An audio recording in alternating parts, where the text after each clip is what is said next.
Hello, I'm Rissa Pappas. I'm a production editor at Catalyst, and I'm here with my fellow Catalystas, Emily and Sherazad. Please tell us who you are and what you do at Catalyst. Thanks, Rissa. I'm Emily Shaffer. I'm a senior director in the research and development department at Catalyst, and I'm based out of Phoenix, Arizona. Hi, my name is Sherazad Adib. I'm a senior director at Catalyst based in Montreal, Canada. Thank you so much. We're here today to talk about the two common reasons companies give for supporting DEI initiatives internally and externally. They are known as the business case and the fairness case. So, Emily, can you break those down for us? Yeah, absolutely. We're all probably familiar with the business case in some form. It has to do with justifying your diversity efforts by linking diversity to an increase in your bottom line, which is probably what most of us think of, right, when we think of the business case. But it's not just that. It also has to do with how it impacts innovation, perhaps, or your organization's brand. The fairness case, on the other hand, makes a case for investing in diversity because it's simply the fair or the right thing to do. So it's something that's important to the organization and is consistent with their values. Cool. Thanks for explaining. So which of these explanations do employees tend to prefer? Yeah, so it turns out that when we asked employees in 11 different countries around the globe whether they preferred their organization to use the business case or the fairness case when they're talking about diversity, about half of respondents said that they really don't have a preference for one or the other. They wanted their organization to use the business case just as much as the fairness case. But for the other half of folks who did show a preference, most of them said that they preferred the fairness case. So beyond employees' personal preferences, does our research point to other benefits of one explanation over another? Sherazad, can you speak to how you see this with Catalyst supporter companies? Yeah, absolutely. I think one benefit that is really key here, is really important, is the link between the fairness case and employee engagement and the intention to stay or even to choose the place that you want to work in. And this is really a big trend that we've seen now for many years. And I think it's going to be even more amplified with the arrival of the Gen Z in the work market.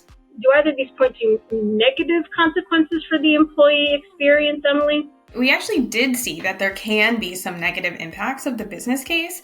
So employees were more likely to say that they intend to leave their organization in the next year when their organization uses a business case for diversity. And for members of marginalized groups, the use of the business case was associated with increased experiences of being on guard to detect bias in their workplace.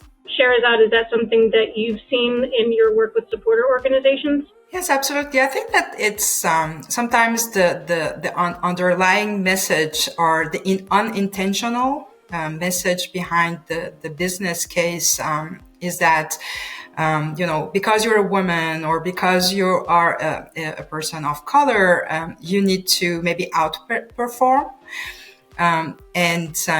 When you can't possibly make mistakes. And I myself, have had this feeling of not being allowed to make mistakes sometimes. So, and we've seen that in the case of women CEOs who were faced with more expectations.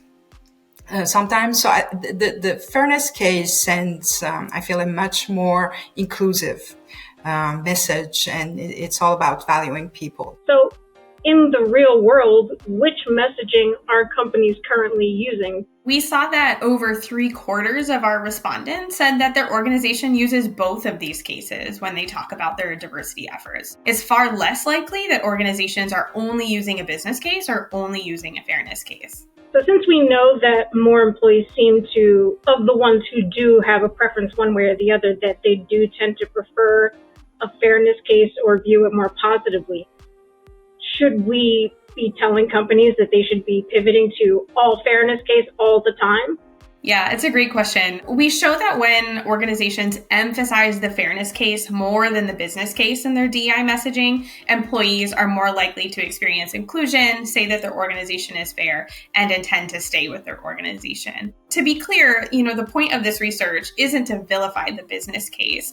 The reality of the situation is that it doesn't necessarily have to be an either or decision for organizations. It can be a both and.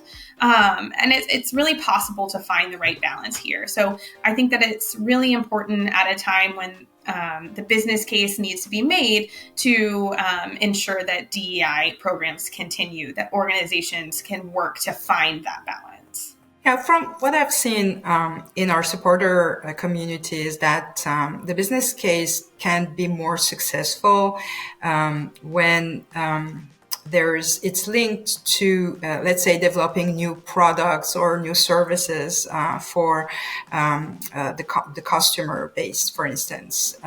To fit the needs of all customers. When you try to connect DEI with your core business or your organization's mission and DNA, I feel like it could be really successful.